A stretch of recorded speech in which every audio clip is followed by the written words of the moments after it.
Cosmic help. Key messages for us humans.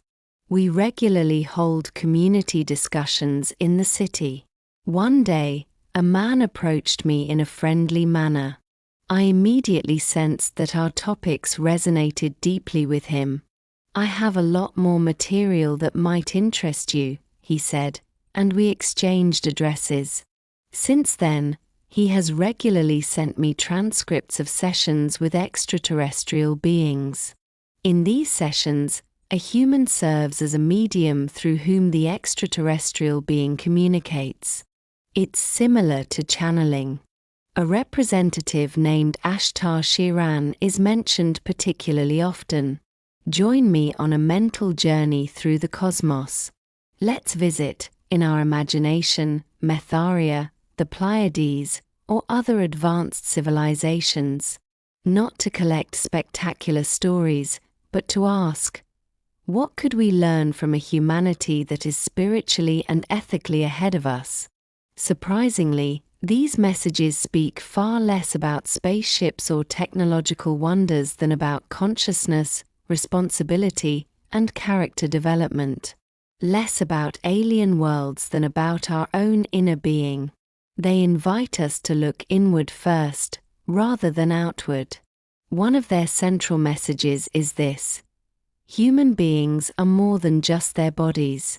They are spiritual beings on a journey of development.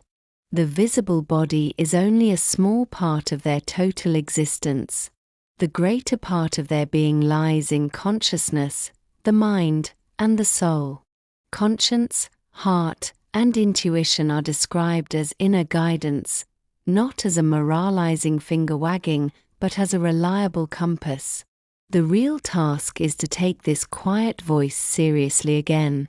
It is also emphasized that people today likely use only a small fraction of their spiritual potential. Spiritual perception has not been lost, but has atrophied.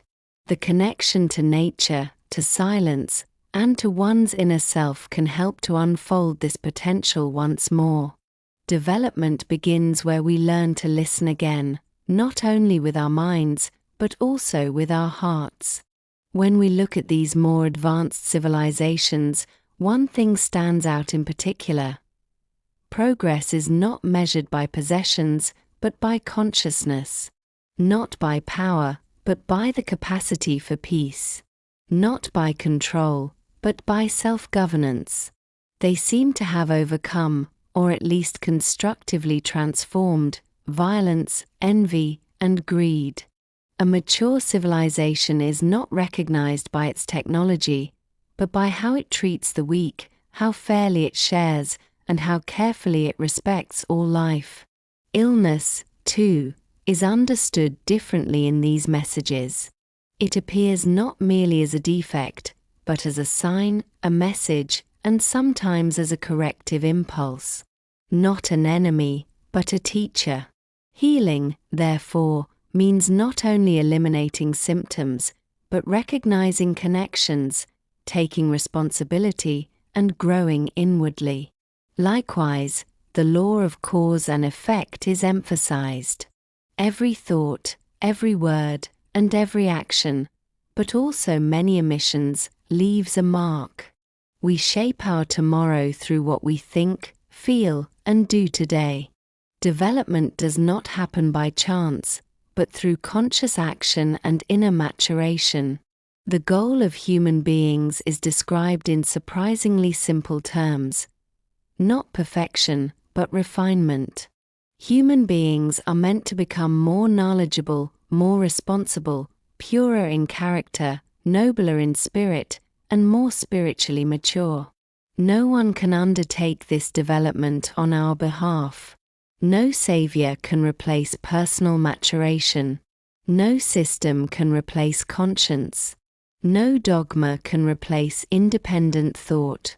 Heart, mind, and conscience together form our inner compass. The visions of the future are also surprising. Instead of a world of boundless consumption, images emerge of decentralized energy supply, a connection to nature, sustainable living, and healing through harmony, frequency, and resonance. Particularly impressive is the ethics of relationships. Love is not understood as a consumer good, but as a creative force. Dignity forms the foundation of every partnership. Sexuality is seen as an expression of responsibility and mutual respect. Living well together begins with self-respect and unfolds into respect for every fellow human being. The same basic ethical principles recur time and again. Taking responsibility, respecting life, sharing fairly, not envying others, overcoming violence, using the heart and mind together, and consciously developing oneself. Gratitude is described here as a state of consciousness that opens people up to guidance, insight, and inner help. Perhaps these cosmic teachers are ultimately an invitation to reflect on ourselves. What if humanity were to come of age? Not only technologically, but also ethically. Not only informed, but also conscious. Not only globally connected, but connected in our hearts.